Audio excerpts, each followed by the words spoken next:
Bismillahirrahmanirrahim. Assalamualaikum warahmatullahi wabarakatuh. Teman-teman, senang sekali rasanya hari ini kita masih diberikan kesempatan untuk bertemu kembali di channel kesayangan kita, Belajar Asik Menyenangkan. Oke teman-teman, kali ini kita akan mencoba membahas soal pembelajaran ya, bukan soal ya, tapi nanti di bawahnya ada soal-soal sih ya.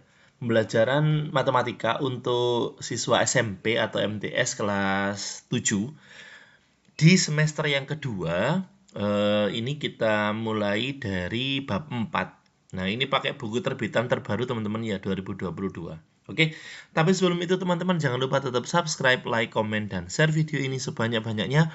Semoga bermanfaat untuk kita semua. Oke, nah sekarang di bab 4 teman-teman, bentuk aljabar. Nah, ini kita awali ya teman-teman ya, bentuk aljabar. Mengapa ada penggunaan huruf di matematika? Nah, nanti dibahas tuntas terkait dengan mengapa kok ada X ya, mengapa kok ada Y, ini pentingnya seperti apa sih ya di aljabar itu. Oke, nah sekarang kita lanjutkan tujuan dari pembelajaran di bab ini teman-teman ya. Yang pertama, setelah belajar bab ini, nah teman-teman nanti diharapkan bisa menyatakan kuantitas yang berubah-ubah dan kuantitas yang tidak diketahui dengan variabel.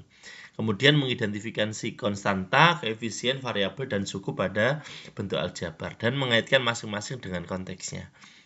Menginterpretasikan nilai dari suatu bentuk aljabar yang diperoleh dari substitusi suatu nilai ke variabel, kemudian mengubah bentuk aljabar ke bentuk aljabar ekuivalen menggunakan sifat-sifat dan operasi aljabar ya.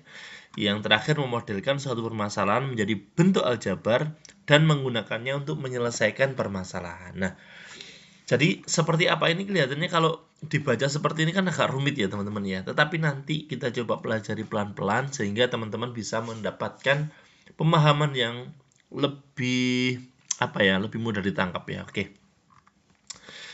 Oke. Ini diberikan ilustrasi infus ya teman-teman ya. Kemudian ini hanya pengantar saja teman-teman. Jadi mengapa kita perlu belajar terkait dengan aljabar ini nanti supaya teman-teman bisa menerapkannya dalam kehidupan sehari-hari. Oke. Nah, yang pertama, apakah manfaat dari mempelajari bentuk aljabar? Nanti teman-teman pasti akan tahu manfaatnya apa. Bagaimana cara yang baik untuk memilih huruf atau simbol sebagai suatu variabel. Kemudian, bagaimana perbedaan dan persamaan sifat-sifat dan operasi aljabar. Kemudian, bagaimana memodelkan. Kata kuncinya adalah aljabar, variabel, koefisien, konstanta, suku, komutatif, asosiatif, distributif, bentuk faktor, bentuk jabaran, dan pemodelan. Nah, ringkasan materi ya, bagian materinya seperti ini teman-teman. Bentuk aljabar, nanti teman-teman akan belajar tentang unsur-unsur aljabar, operasi aljabar, kemudian sifat aljabar ya. Sebenarnya materi ini sudah teman-teman pelajari di SD ya. Sekarang hanya tinggal perluasan saja. Teman-teman akan dikenalkan variabel, koefisien, konstanta, dan suku. Oke. Nah, masih ingat kan tentang komutatif, asosiatif, distributif, kemudian operasi hitung yang pertama kali dikerjakan adalah yang dalam tanda kurung, kemudian perkalian pembagian, kemudian penjumlahan dan pengurangan ya. Terus faktor-faktor prima, kelipatan, KPK ini ya, dua bilangan, kemudian nilai keseluruhan dari nilai per unit, luas dan keliling bangun datar. Nah, ini nanti teman-teman akan tidak lepas dari pemahaman ini.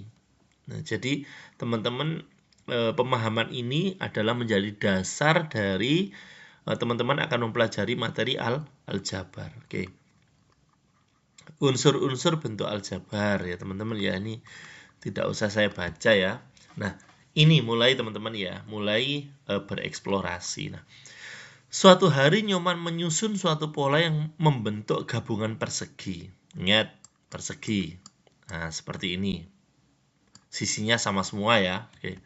Bentuknya kok jadinya kok kayak itu. Bukan kayak persegi. Pakai ini aja wis. Oke. Nyoman akan membentuk suatu pola membentuk gabungan persegi. Berarti polanya persegi ini, kemudian ada lagi perseginya. Nah, ya. Oke, sebentar. Nah, perseginya ada lagi di sini. Nah, ada 2. Karena pola maka harus nempel. Nah, karena pola maka harus nempel teman-teman ya. Karena ini adalah pola ya. Oke. Harus nempel, ini nempel ya teman-teman ya. Oke. Kemudian selanjutnya susunan pola persegi tersebut disusun menggunakan korek api ya. Dia pakai korek api teman-teman. Nyoman memberikan tantangan kepada Arif untuk menghitung banyaknya korek api yang digunakan ketika diberitahukan suatu pola tertentu dengan cepat. Arif berhasil menemukan jawabannya dan dapat menjawabnya tanpa perlu menghitung satu persatu korek api tersebut. Mari kita cermati lebih dalam mengenai pola persegi dan jawaban Arif menggunakan tabel berikut ini. Nah, ini maksudnya begini teman-teman ya. Jadi, pertama itu Nyoman ingin membuat persegi ini dengan korek api. Kemudian dia akan membuat persegi dengan pola yang sama. Ya. Dijajarkan seperti ini. Nah, jadi intinya begini teman-teman. Ketika dia membuat pola persegi, maka dia butuh 4 korek api kan? 1, 2, 3, 4. Dia butuh 4 korek api. Ya. 4 kan? Ya. Oke.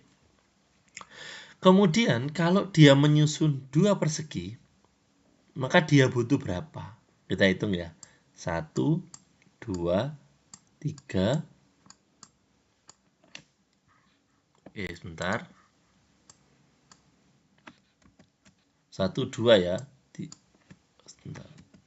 3, 4, 5, 6, 7. Nah, 7 teman-teman ya. Jadi ketika dia membentuk satu persegi dengan korek api itu butuhnya 4. Kalau dia bikin 2 itu butuhnya 7. Nah, kalau bikin 3 butuh berapa ini? 1, 2, 3, 4, 5, 6, 7, 8, 9, 10. Nah, 10 ya. Kalau dia bikin 4 persegi butuh berapa? 1, 2, 3, 4, 5, 6, 7, 8, 9, 10, 11, 12, 13. Nah, ini loh teman-teman. Nah, ini kalau seandainya Nyoman membuat 100 persegi, tidak mungkin dong kita harus menghitung 1, 2, 3, 4, 5, 1, 2, 3, 4, 5, 6, 7, 8, 9, 10, 11, 12, 13. Tidak mungkin kita akan menghitung korek api itu ya butuh waktu yang lama kalau menghitung seperti ini tadi. Nah, oleh karena itu diperlukan sebuah penghitungan dengan aljabar supaya lebih mudah. Nah, ini pengantarnya begini ya. Oke teman-teman ya. Jadi ini seperti ini. Mohon maaf ini yang satu ini. Teman-teman lihat pola yang ini. Satu ini tuh ambil dari yang depan ini. Ya. Ini. Ya. Ini itu satu persegi. Nah, ya, satu persegi.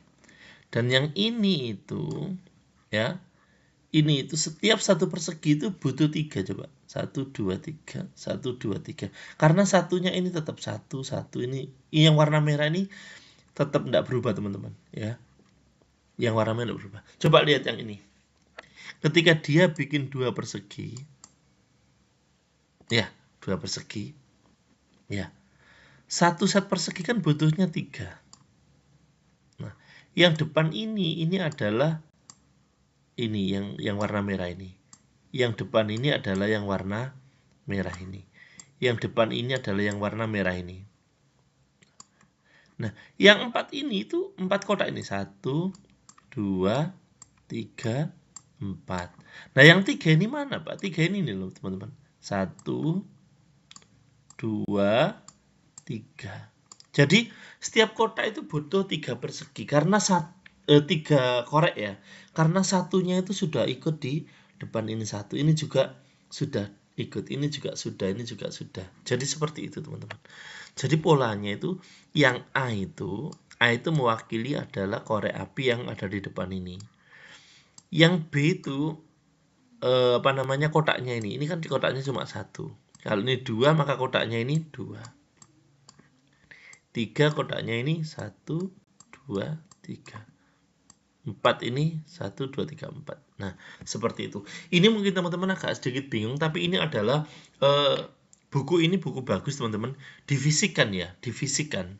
Jadi direalkan, teman-teman bisa mempraktekkan. Jadi ini kalau teman-teman bawa korek api, maka teman-teman bisa mempraktekkan ini ya. Oke, lanjut ya. Nah, sekarang kita lihat teman-teman. Yang A, judul kolom sesuai karakter pola persegi. Yang A itu adalah ini.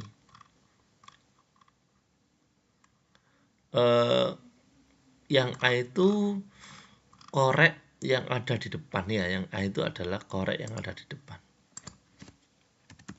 Korek api yang tidak berubah ya, atau korek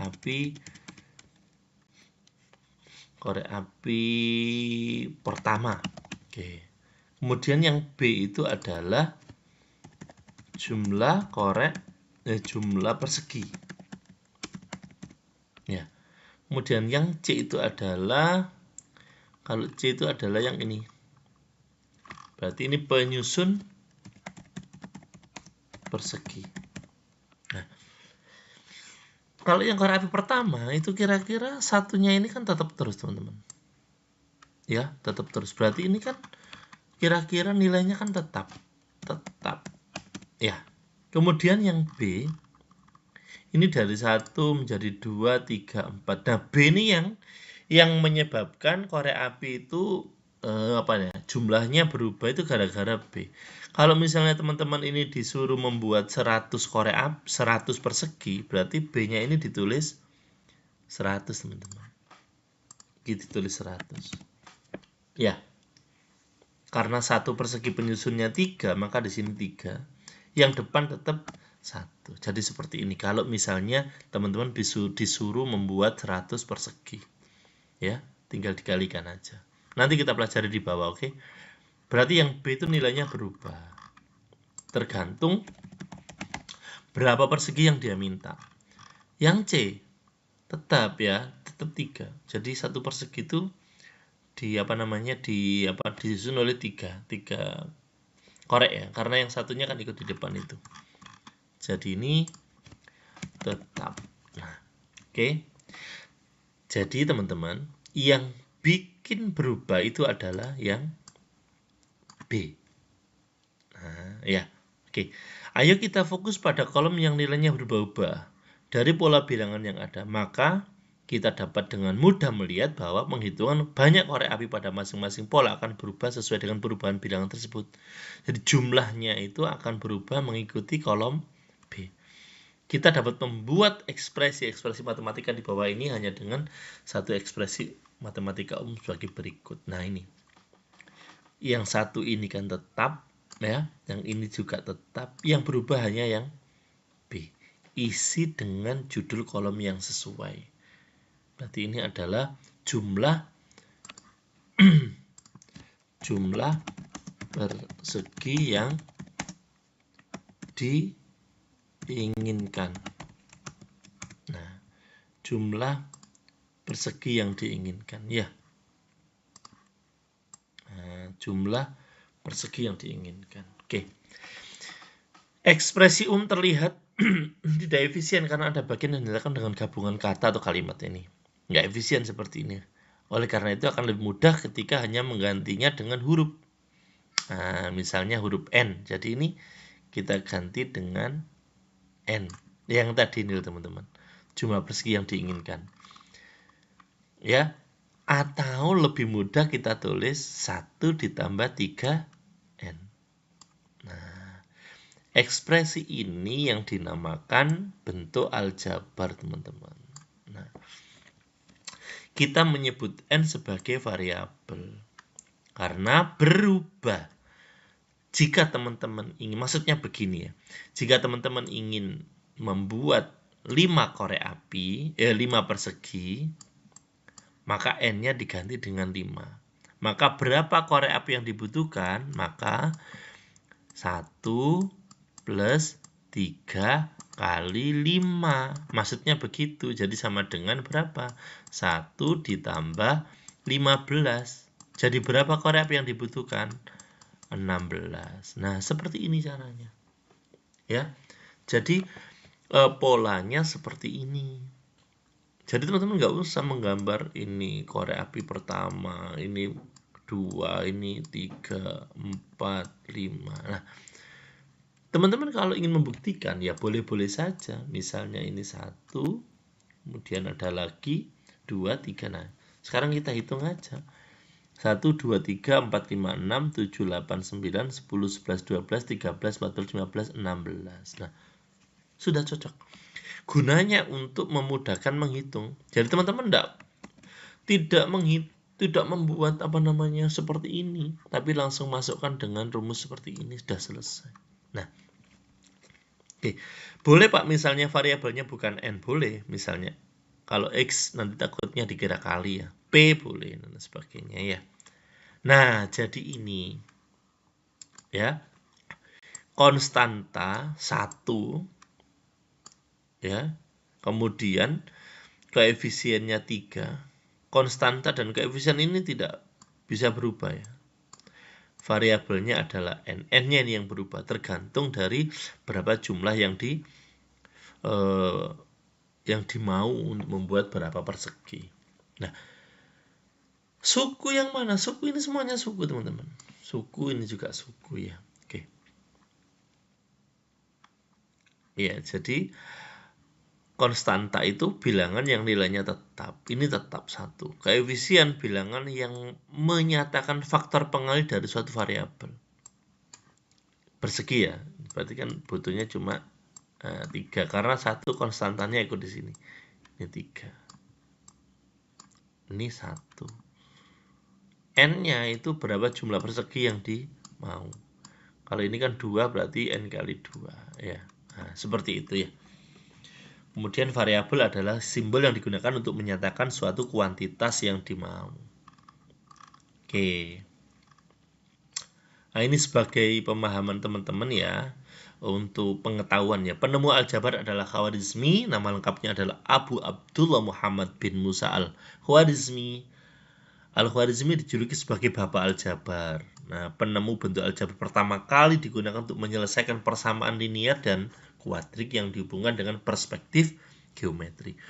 Bukan hanya ahli di bidang matematika, Al-Khwarizmi juga ahli di bidang ilmu astronomi dan geografi, teman-teman ya. Oke, teman-teman, mungkin itu yang bisa kita pelajari hari ini. Next time kita akan mencoba mempraktekkan ya untuk halaman berikutnya. Semoga apa yang kita pelajari hari ini bermanfaat untuk kita semua. Jangan lupa teman-teman tetap subscribe, like, komen, dan share video ini sebanyak-banyaknya.